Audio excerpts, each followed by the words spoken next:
Ngomong-ngomong, apa yang akan kita bicarakan kali ini? Oh iya, hari ini kita akan membahas 3 macam najis dan cara mensucikannya. Tapi, kenapa itu yang akan bicarakan? Sebab, hal itu menjadi penting pada orang yang ingin melakukan ibadah. Maka jika masalah bersuci ini tidak faham, tentu akan memuat ibadah menjadi tidak sah.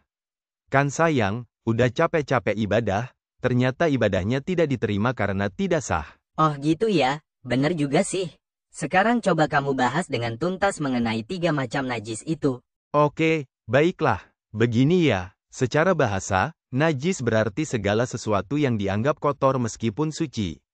Bila berdasarkan arti harfiah ini, maka apapun yang dianggap kotor masuk dalam kategori barang najis, seperti ingus, air ludah, dan lain sebagainya. Sedangkan secara istilah ilmu fikih najis adalah segala sesuatu yang dianggap kotor yang menjadikan tidak sahnya ibadah salat. Lihat Muhammad Nawawi Al-Jawi, Ka'asyifatus Sajah halaman 72. Di dalam fikih najis dikelompokkan dalam 3 kategori, yakni pertama, najis mukhafafah, kedua, najis mutawasitoh, dan ketiga, najis mughalladoh. Sebagaimana ditulis oleh para fuqaha dalam kitab-kitabnya, salah satunya oleh Syekh Salim bin Sumair dalam kitabnya Safinatun Najah, yang mengatakan, Fasal, najis ada 3 macam, mughalladoh, mukhafafah, dan mutawasitoh. Najis mughalladoh adalah najisnya anjing dan babi beserta anakan salah satu dari keduanya. Najis mukhafafah adalah najis air kencingnya bayi laki-laki yang belum makan selain air susu ibu dan belum sampai usia 2 tahun. Sedangkan najis mutawasitoh adalah najis-najis lainnya. Ketiga kategori najis tersebut masing-masing memiliki cara tersendiri untuk menyucikannya. Sebentar, saya mau tanya tentang najis ainiyah dan najis hukmiyah dulu. Oh iya, sebelum membahas lebih jauh tentang bagaimana cara menyucikan ketiga najis tersebut perlu diketahui istilah najis ainiyah dan najis hukmiyah terlebih dahulu. Najis ainiyah adalah najis yang memiliki warna, bau dan rasa. Sedangkan najis hukmiyah adalah najis yang tidak memiliki warna, bau, dan rasa. Dengan kata lain najis ainiyah adalah najis yang masih ada wujudnya, sedangkan najis hukmiyah adalah najis yang sudah tidak ada wujudnya namun secara hukum masih dihukumi najis. Pengertian ini akan lebih jelas pada pembahasan tata cara menyucikan najis. Nah, sekarang barulah kita membahas tata cara mensucikan najis yang 3 tadi. Pertama, cara mensucikan najis mughalladoh. Najis ini dapat disucikan dengan cara membasuhnya dengan air sebanyak 7 kali basuhan di mana salah satunya dicampur dengan debu. Namun sebelum dibasuh dengan air, terlebih dahulu mesti dihilangkan ainiyah atau wujud najisnya.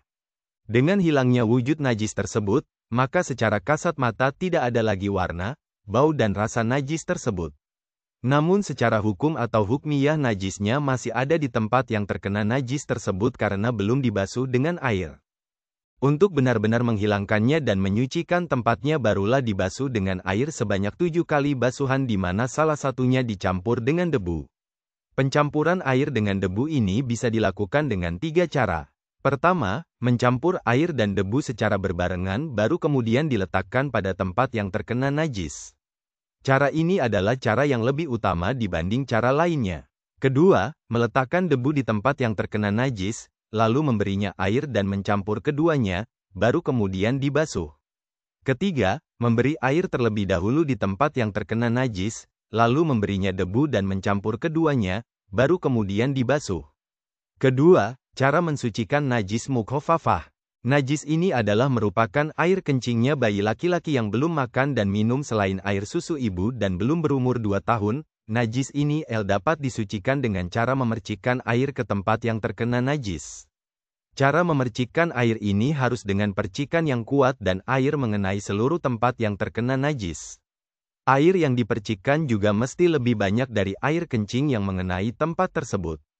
Setelah itu barulah diperas atau dikeringkan. Dalam hal ini tidak disyaratkan air yang dipakai untuk menyucikan harus mengalir. Ketiga, cara mensucikan najis mutawasitoh. Najis ini dapat disucikan dengan cara menghilangkan lebih dahulu najis ainiyahnya atau bentuknya. Setelah tidak ada lagi warna, bau, dan rasa najis tersebut, barulah kemudian menyiram tempatnya dengan air yang suci dan menyucikan. Sebagai contoh kasus, bila seorang anak buang air besar di lantai ruang tamu, umpamanya, maka langkah pertama untuk menyucikannya adalah dengan membuang lebih dahulu kotoran yang ada di lantai. Ini berarti najis ainiyahnya sudah tidak ada dan yang tersisa adalah najis hukmiyah. Setelah yakin bahwa wujud kotoran itu sudah tidak ada, dengan tidak adanya warna, bau dan rasa dan lantai juga terlihat kering, baru kemudian menyiramkan air ke lantai yang terkena najis tersebut. Tindakan menyiramkan air bisa cukup di area najis saja, dan sudah dianggap suci meski air menggenang atau meresap ke dalam. Selanjutnya kita bisa mengelapnya lagi agar lantai kering dan tak mengganggu orang. Mengetahui macam dan tata cara menyucikan najis adalah satu ilmu yang mesti diketahui oleh setiap muslim mengingat hal ini merupakan salah satu syarat bagi keabsahan sholat dan ibadah lainnya yang mensyaratkannya. Wallahu a'lam.